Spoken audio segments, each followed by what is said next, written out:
Welcome. I'm joined yet again by POX POPULI, and we're going to talk about a few things, amongst which is the question, is America the enemy? POX, you're very welcome. How are things? Hello. Good to be back talking with you. Things are all right. Looking forward to an interesting conversation today. Okay. So I've seen some of your tweets of late, and I could say they come across as being very anti-American. You know, your behavior is very anti-American. So how has this started, this whole rift between Americans and Europeans? Well, it's interesting that you use the word anti-American. It's funny that whenever you criticize the United States, you'll be labeled as anti-American, and it reminds me of another group of people, another country that has this anti-word that they get to throw out whenever they are criticized, and it's a useful word they use to quarantine you, to put you in the naughty box.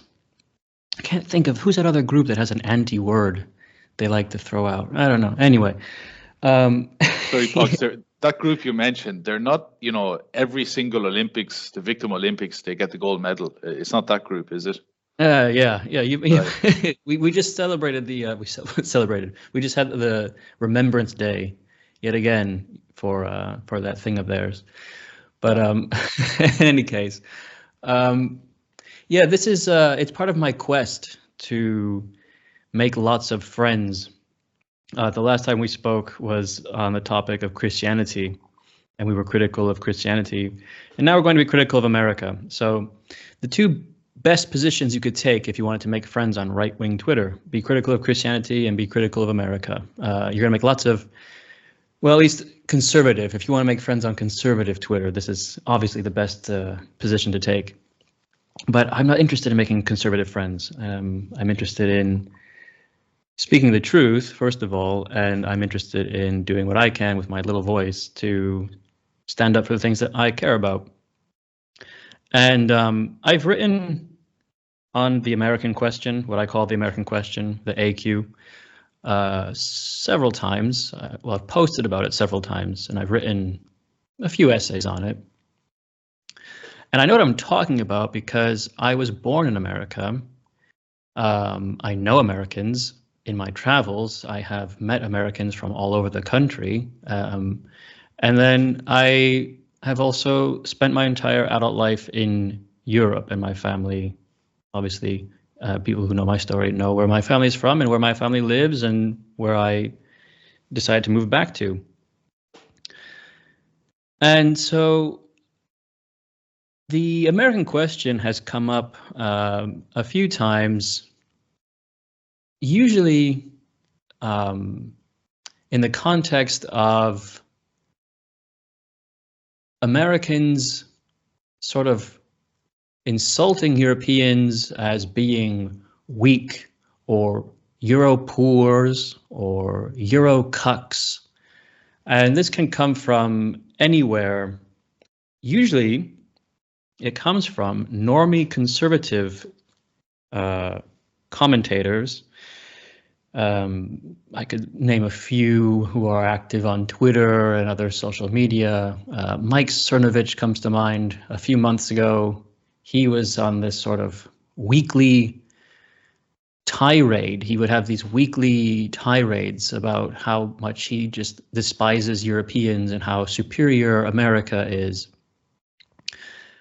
And then it will come even from within the so-called dissident right. You'll find some dissident right commentator, unprovoked, just again doing the same sort of thing. This chest thumping for America, but also crapping on Europeans at the same time. And every time I responded to it or would call it out, the American reaction would be the whole crying out in pain as they strike you. Again, what's that other group that does that? I can't put my finger on it, but I would respond to these ridiculous, unfounded attacks on Europeans. So one example would be, that Europeans are weak, they gave up their guns, they don't defend their countries. The true Aryan warrior nobility came to America, and we're the fighters, and Europe is finished. And I would always respond by saying that in the past 30 to 40 years, there have been more wars, more violent uprisings, more political violence in Europe than in the entirety of the American history. So I don't want to hear about weak Europeans who gave up their guns and don't have a fighting spirit. And then also, I really don't want to hear about how Europe is finished when even in the most degenerate, decayed, declining Western European countries, the demographics are still far healthier than in the United States. The United States is approaching a 58% white population. Now, the United States has very goofy ways of classifying the many different races that live in that country. So it's not always easy to tell who's who. And so you have Hispanics, for example, that get classified as white sometimes. And that, if you look at those statistics, then it's a bit higher than 58%, the so-called white population.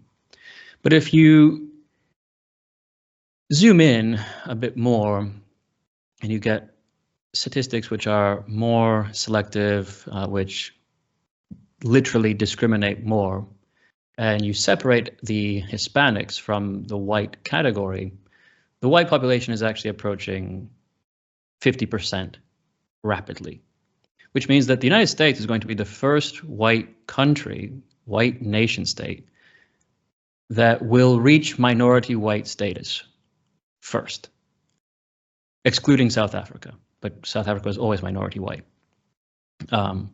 So I really don't like hearing this unwarranted, undeserved American chest thumping, which they think it makes them come off as superior, but really I sense an intense inferiority complex. Sort of like how a trans woman, a man who has put on a dress or had some surgeries to pretend to be a woman, is often highly resentful and hateful towards real women. And I wonder if something similar is at play, wherein these Americans are kind of like trans Europeans. They know that they'll never actually be a part of the European family. They cut themselves off from that a long time ago. And it gets very interesting because there's a lot of Americans that think that we're all in this together. But what I've been researching lately and what I've been seeing lately shows that that's actually very far from the truth. Americans and Europeans have a long history of not being in anything together. And the only way you can believe that is if you believe the Steven Spielberg version of history and the myth of the national myth, the foundational lie of the United States. So I have lots of examples and other things we can speak of. I'll leave it there for now. I feel like I've rambled on enough, and I'll throw it back to you. Okay, let me counter a little bit of what you said, POX. I do think the Americans are our brethren. I do respect how they went out to a country that was completely wild and they made something out of it. I do believe that that European spirit was hijacked several decades ago, as it has been hijacked in Europe. And I do understand, yeah, maybe there is an inferiority complex. Maybe the Americans of European stock, they feel like aliens, even though they might be from generations of people in North America. And I'm sure it breaks their hearts when they think, let's say, for example, you're of Scottish descent and you have it in your head, someday, if things really go bad here, I can always go back to Scotland. And then they look at maybe Scotland and they see the same multiculturalism, the same problems, or they look at Italy, or they look at France. Just a question, Pox. Let's say your interaction with these American conservatives online, many of them will probably know that you were born in America. They might have heard you speaking on podcasts or on videos, so they know your accent is American. Does that fuel the resentment even more? Because I can imagine if I really, really started criticizing Ireland, and to be fair, many Irish influencers, they do criticize things in Ireland. Generally, they criticize the political class. Some of them criticize the Irish people quite frequently, and that seems to be very popular. That seems to gain them a lot of subscribers, etc. But do you feel that there's a bit more wrath pushed in your direction because you were born in America? And so Americans hear you running down America, they take it more personally. Perhaps. I'm not sure, because it's always more permissible to allow someone in your in-group, whether it's your family or close circle of friends, it's always more permissible for one of your in-group to be critical of you personally or other members of your in-group. You would curse at your brother, but you would never allow a stranger to curse at your brother, right? So I think the reason I get people so angry is because I'm right. It's because I know what I'm talking about. It's because I keep the receipts. And because I have years and years and years of experience with this. And the funny thing is, though, you mentioned my accent and my background. The funny thing is that I will get people saying, "You're an American. Stop LARPing as a European. Why are you so critical of America? You're an American." But these are the same people who will then say things like, "You're not an American if your family didn't come on the Mayflower," or "You're not an American, you're not a real American if you don't have any ancestors who fought in the Civil War." Because Americans have all these different standards and distinctions. Who's a real America? And New York and Los Angeles and Detroit and Atlanta, that's not real America. And the people who live there aren't real Americans. And the deep state, Joe Biden's cabinet, the FBI, the CIA, those aren't real Americans. Okay, well, so who are the real Americans? Just, all the nice people that you couldn't possibly ever have a ill will towards? Bill the farmer in Wyoming, he's the only real American? What are we talking about here? And in my case, my Irish and Welsh side came to the United States in the 1900s. And then my Italian father came much later. He came in 1980, in the 1980s. So by their own definition, I'm not a real American. I don't have any roots to the Mayflower. I don't have any connection to the Civil War. And for those very reasons, I never felt American. And that's why I left as soon as I turned 18 and could go back to Italy as an Italian citizen. And there are a host of other reasons too. But, it is worth, I suppose, making it clear who and what we are talking about.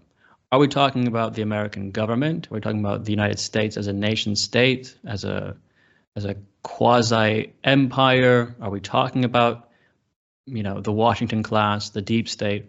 Or are we talking about that percentage of the American population that is non-white? Or are we talking about all Americans, all of the demographics, the government agencies included? And in my case, where I'm coming from, it's a bit of all three. If you're interacting with anonymous people on the internet, chances are that, you know, if you come across one of these belligerently hateful Americans who just has only insults to say about Europeans and is gloating over the Europores and you know, so one of the let's make some concrete examples. I mentioned Cernovich earlier. Another example is this. Every time something horrible happens in a European country, whether it's the UK, France, Germany, every time a migrant drives a vehicle through a Christmas market or stabs passengers on a train or blows himself up somewhere in the streets of Sweden or Germany, France, Britain, what have you. Anytime there's a scandal, such as the Pakistani rape gang scandal in Britain, without fail, there will always be a plethora, a slew, an army of Americans, some of them anons with frog avatars or what have you, but some of them public figures with their names and faces out there, with several thousands, tens of thousands, if not hundreds of thousands of followers, who will be there to say, in reaction to these horrific stories, Germany has fallen. Germany's finished. Germans are cucks. Britain has fallen. Why are the English so passive? Oh, right, all their men came to America. France has fallen. The French are cucks. Sweden is finished. Put a fork in it. The Swedes are cucks. Have you ever, betwixt, seen a European say anything like that anytime a black kills a white child in the United States? Or anytime a migrant, I don't know, sets a woman on fire in the New York subway stations? Have you ever seen anything like that? No. No. Usually, if there is a European reaction, if there is a European commentary on it, it's, we can't live with these people. It's, you know, the usual suspects. It's outrage and solidarity. But for some reason, when it happens in Europe, there's just this army of Americans. I think it's a form of American virtue signaling. It's a special form, a unique form of American conservative virtue signaling. And it serves three purposes. The first purpose is that they get to signal their masculinity.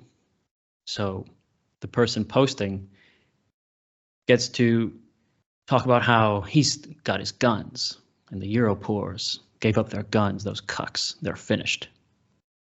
But I've got my gun. I got my beer. I'm a strong American. This won't happen to me in my country, even though it happens every day. In fact, everything that's happening to Europeans has been happening to Americans first. It happened in America first.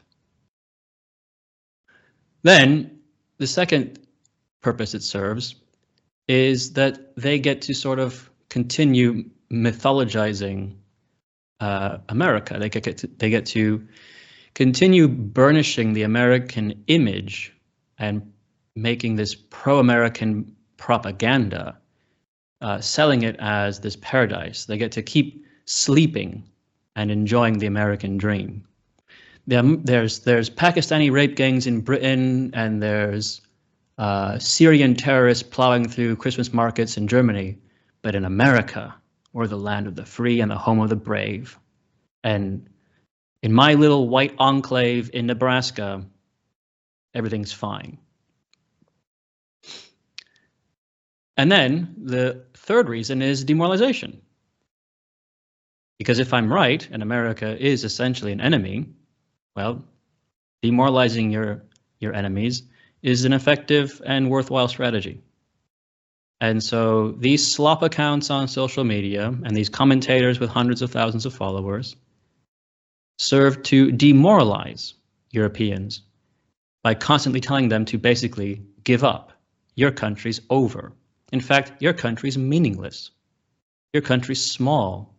Nick Fuentes was recently doing this on one of his streams. He went completely mental, as he has been doing lately. He seems to be losing his mind, and all of his supporters, which is good. I've been longing for that day for a long time.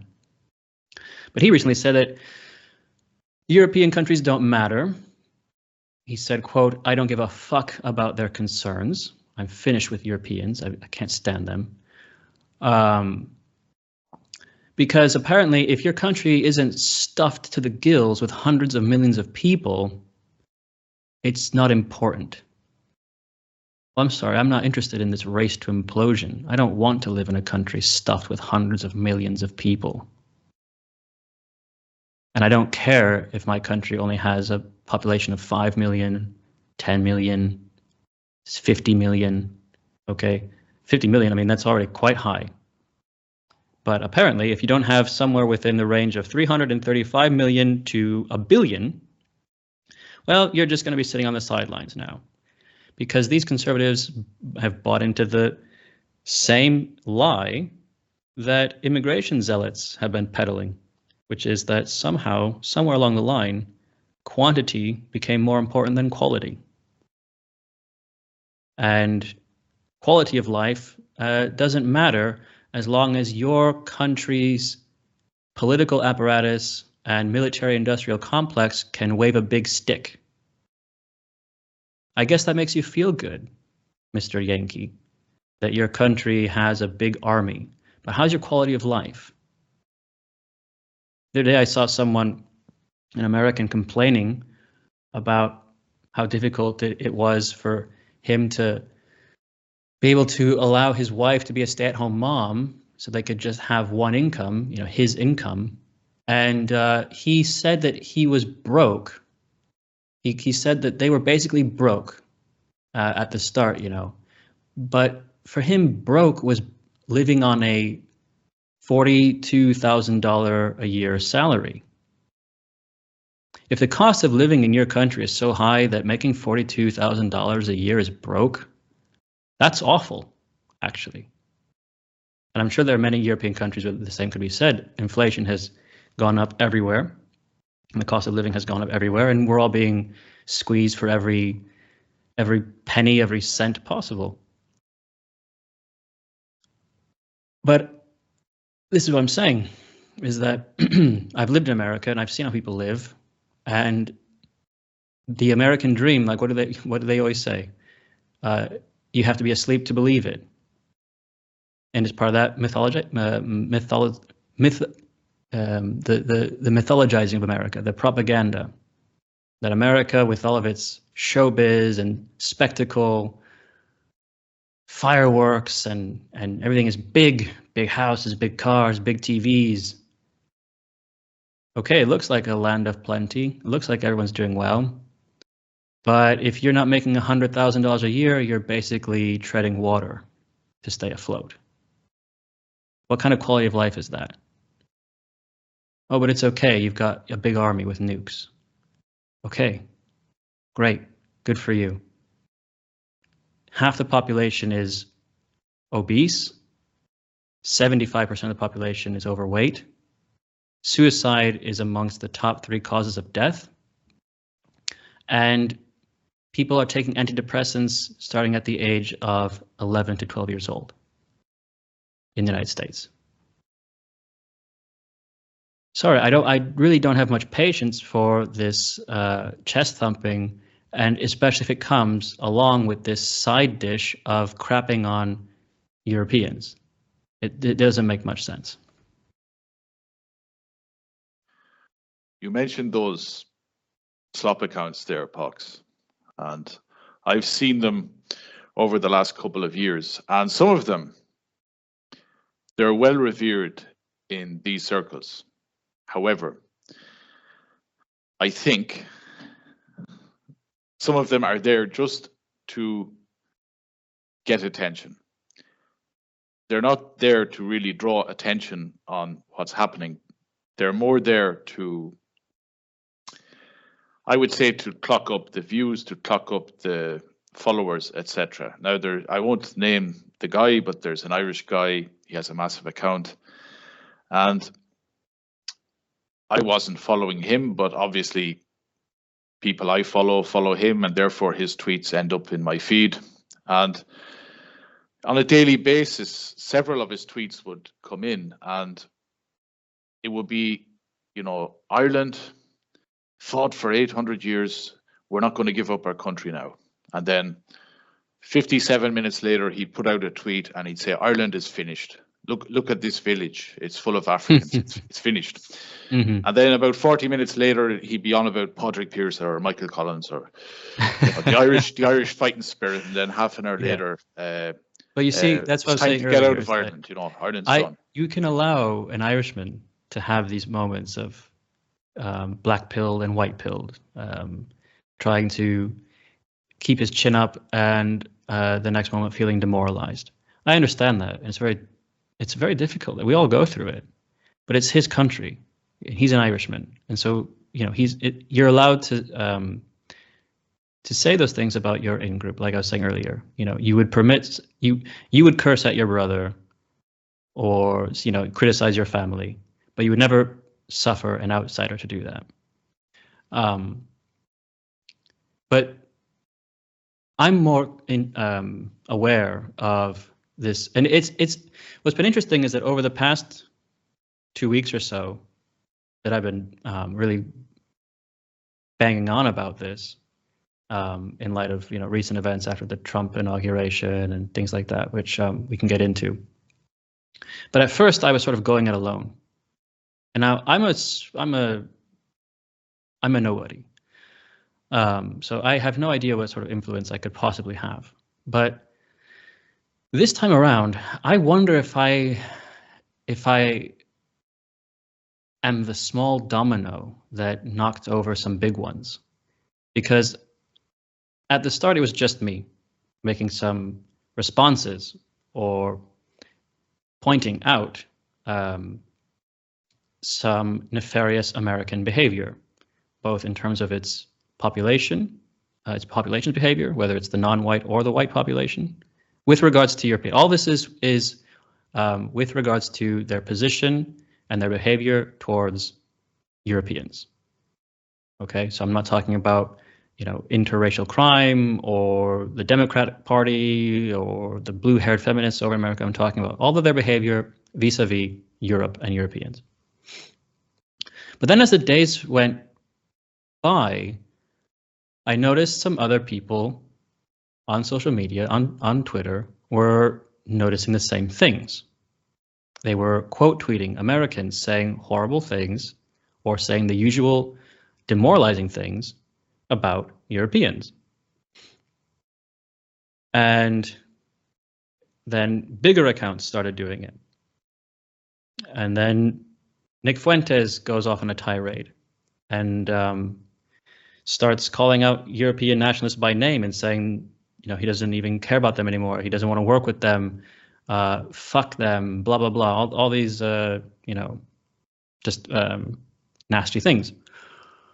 Then even Americans start getting fed up with it. Some Americans are even saying, look, I notice it too, and I'm fed up with it. That, on behalf of Americans, I apologize, and I just want you to know that they don't represent me.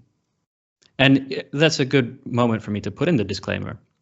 I know that there are, quote unquote, good Americans out there. I know there are Americans who are on my side, more or less.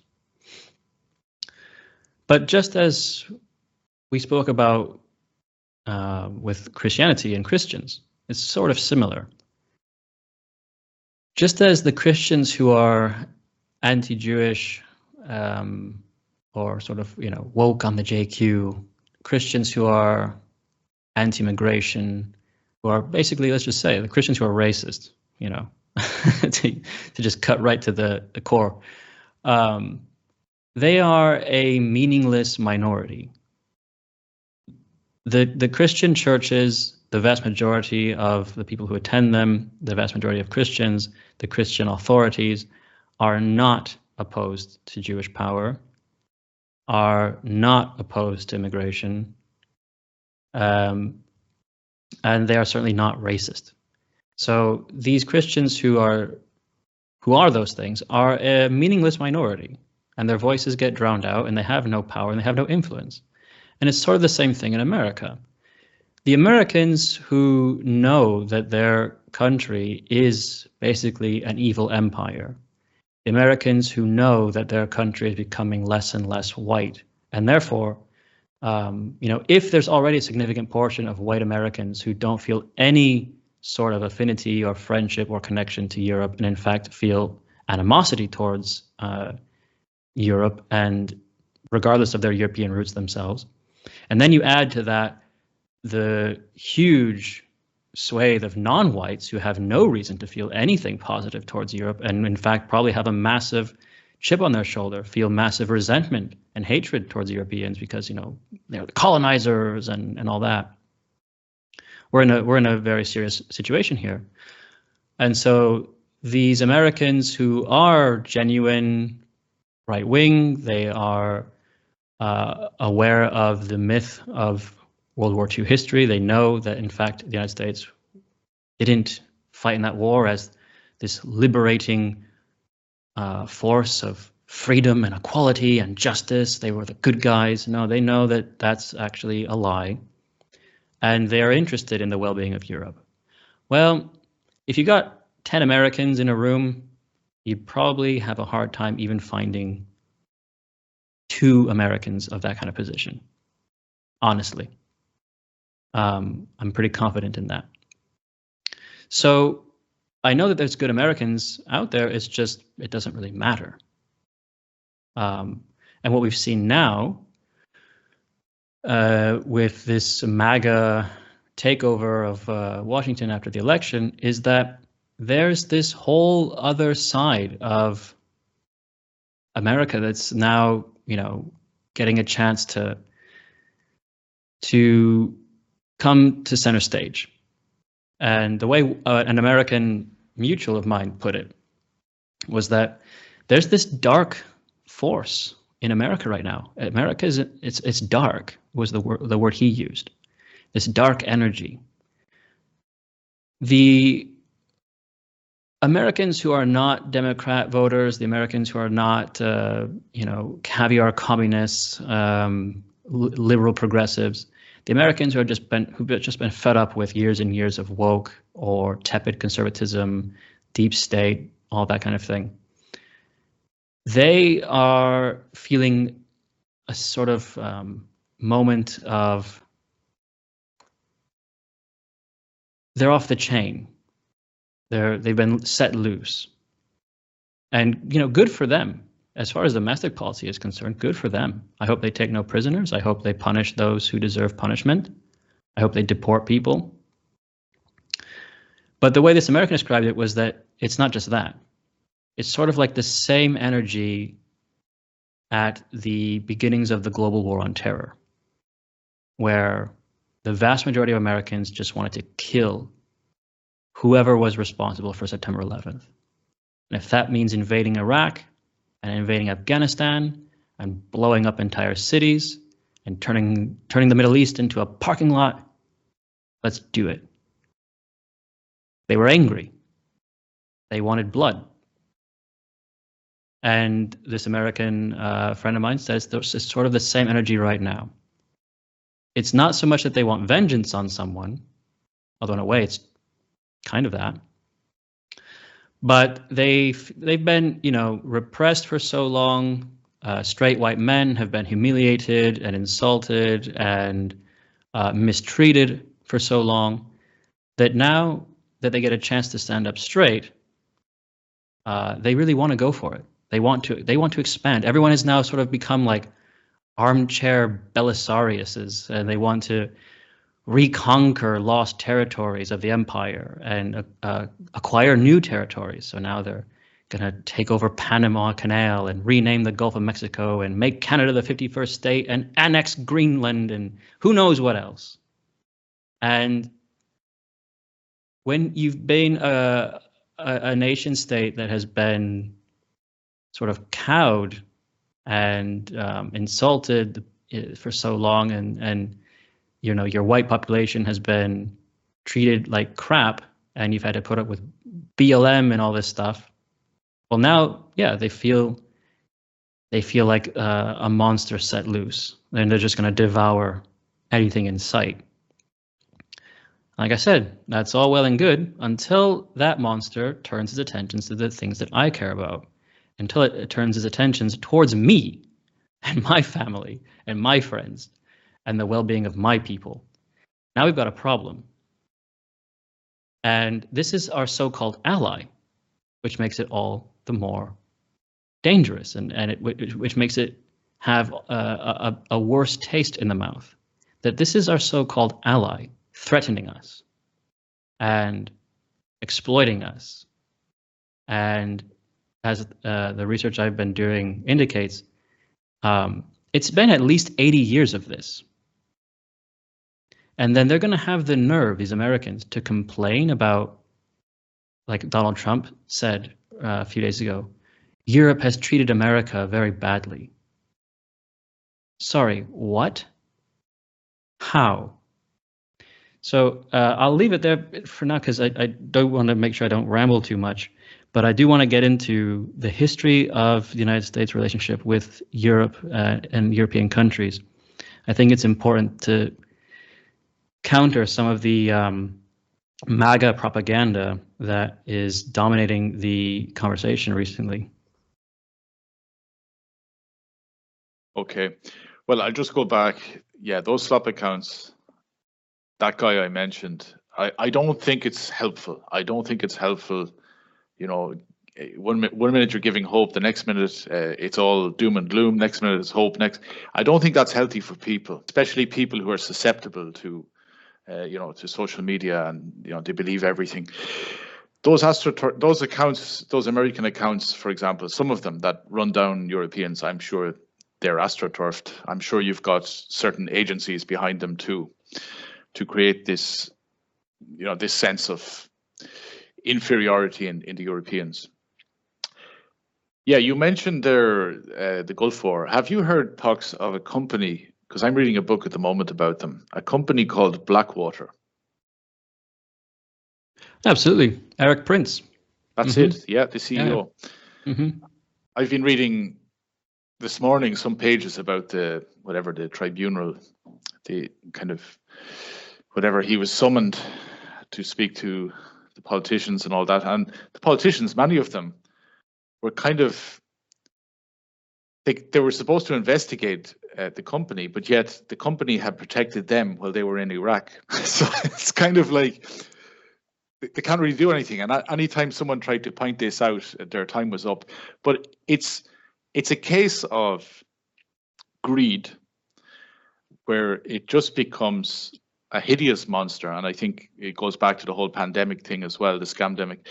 But, I was reading things like the average, like probably the lowest on the rung of the operatives for Blackwater were making minimum 6 times what an American soldier was making.